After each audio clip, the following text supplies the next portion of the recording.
Hello, MegaLeon42 here. I'm still not happy with that name. It's actually Jordan.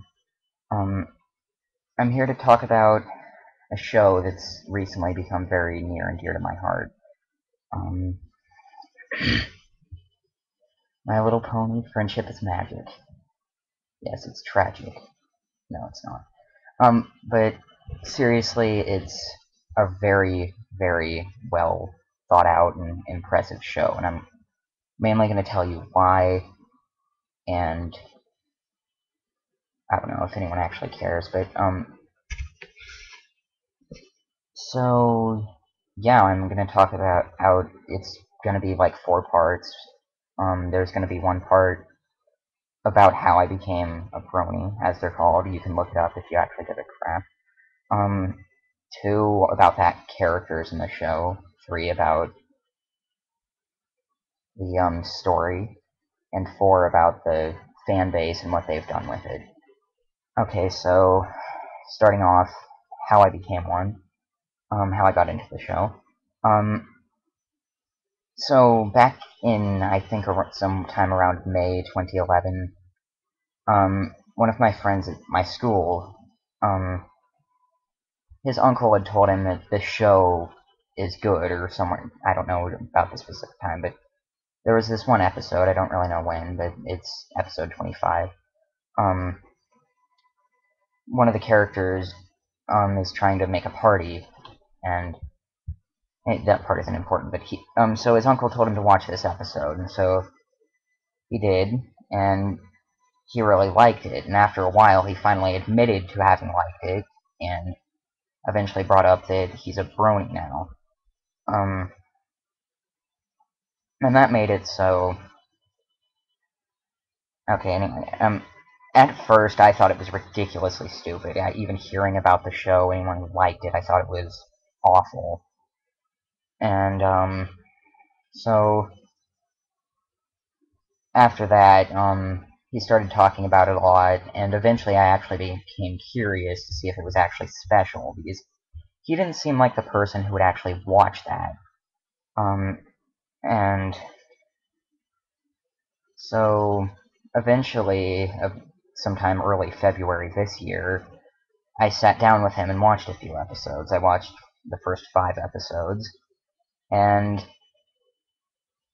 not fully admitting it at that time, I really enjoyed it. So I think the next day I went home, and in my room alone, after everyone else had gone to bed, I watched 4 more of the episodes. From that point on, I made a schedule until I watched all of them to watch 4 a day every night, because I didn't want to stay up too late, because of school. And so I kept watching, and I think it was around episode 24 that I actually admitted to him that I watched the show. And yeah, it was basically just out of pure curiosity that I decided to watch it, and I'm happy with what I did, because it's an incredibly, incredibly cheerful show, and I just love it. I almost love it too much, more than I think I should. I have toys that I'm spending money on that I would never have thought I would. Um, I've listened to music I never thought I would. I read stories I didn't think would get any kind of positive reaction out of me. Um, but after watching it, I've just completely changed. I think I've actually noticed myself, or at least felt happier and more open, I guess, about letting my feelings out, and I think that's a positive. I mean, even if it is a show for children, although it's not if you actually watch it, they're making it for the bronies, and which is good, because having the fans associated with the show makes it a lot more. Anyway, though, yeah, that's basically the story of how I became a brony, and how I watch the show. I try to watch it whenever it comes out. I am trying to get as many of the toys as I can, which is sad.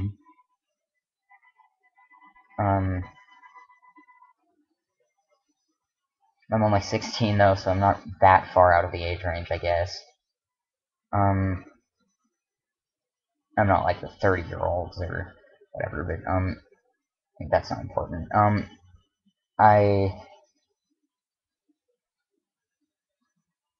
I'm trying to get other people to watch it too, because, as I said, it's had positive changes on my attitude. I think. I'm not sure. Maybe I'm making that up just to make it seem better. But yeah, it's. Oh, also, it's gotten me more into music. I downloaded a lot of the songs from it because they're catchy. They're good.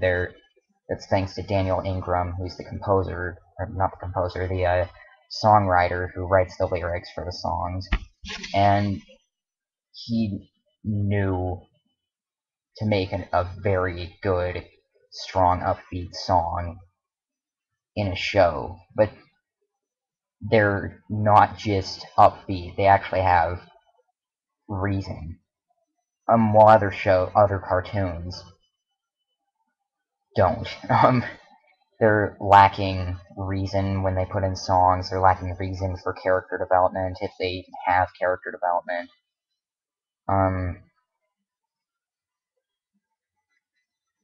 The reason I actually kept watching, though, is mainly for the characters, which is why I'm designating an entire segment. But just I think the reason I've stayed one is not only because the show is incredible, but because the fan base is so incredible, what they've done, and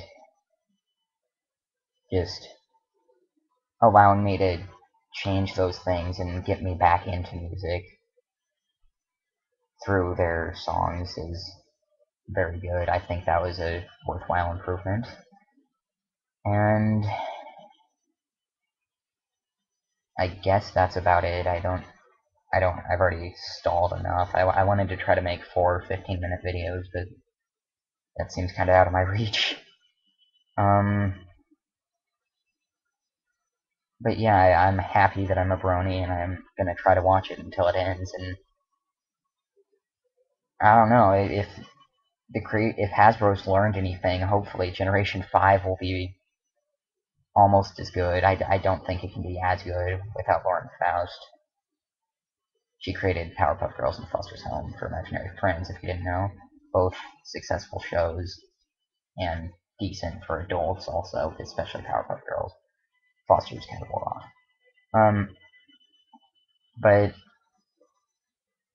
oh, and also the voice work is fantastic.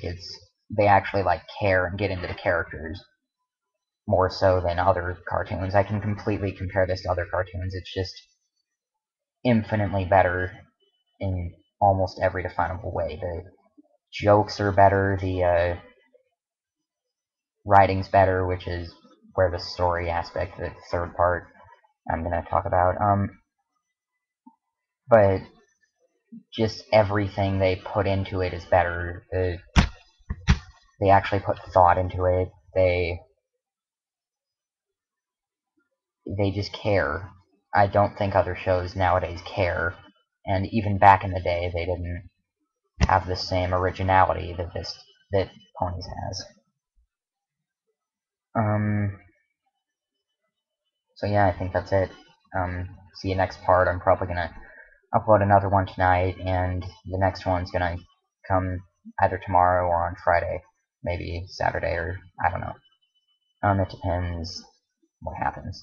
So yeah, see you next part or whenever. To hear about the characters of the show and why I like them. Okay.